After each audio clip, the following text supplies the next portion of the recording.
Are you concerned about inflation impacting your railroad retirement? You need to watch this video.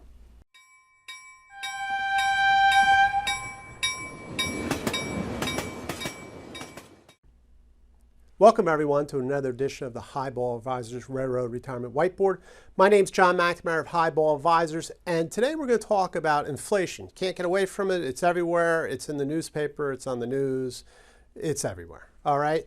So let's just talk about how it's going to impact on your railroad retirement. So first we'll go to our Econ 101 class and just talk about inflation. Inflation is the rise in prices and the decline in purchasing power. Right? Your dollar just doesn't go that far and everything's much more expensive. You see it everywhere, okay? So that's inflation. So how does it affect your railroad retirement, Tier 1 and Tier 2, right? So on Tier 1, it keeps, right? They get the adjustment every year and it keeps up with inflation. So that's great with the CPI number. So maybe this year, this is filming in 2022, I think it might be an 8.6% number. That's a huge number for Tier 1 to go up for the year for inflation. Just shows you how out of control it is. But I mean, it's normally around 1%.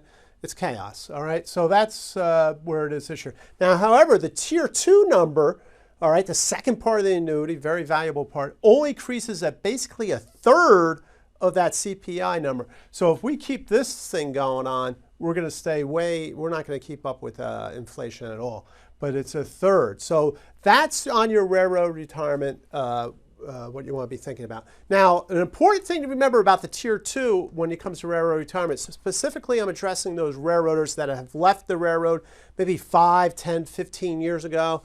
You know, you have that Tier 2 coming. Very important, when you leave the railroad, that Tier 2 freezes. So let's say if you left the railroad in 2010, okay, that Tier 2 amount is what you would get in 2010. So there's been no inflation adjustments from any of that. So don't expect a big significant amount of money from that, right? Because there's no inflation riders on that at all. So that's very, very important to understand. So, and then the final thing I wanted to bring up is just, and maybe, hopefully this is just a one-off for 2022, but remember your Tier 2 funds are invested by the National Railroad Investment Trust, all right? And their job is to invest the money and grow so you can pay the railroaders off on their Tier 2 benefits, right? However, very, very difficult to do if inflation's going to stay out of control because that's a certain amount of money they have to earn every year.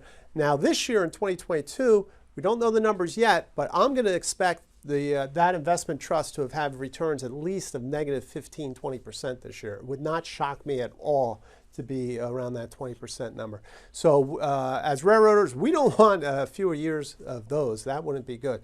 If they've done less than 10, happy days for them, but I'd be shocked. But anyway, so I hope you found this information helpful on how inflation is going to affect your railroad retirement. Feel free to reach out to me if you're concerned about inflation with your railroad retirement plans. We can walk through a boarding for assessment process. Please subscribe to my YouTube channel. I appreciate that. Share this with other railroaders. Keep them up to date on inflation. I'm sure they have big concerns on that also. So until next time, everyone, please stay safe, stay on track, and take care. So long, everybody. Bye.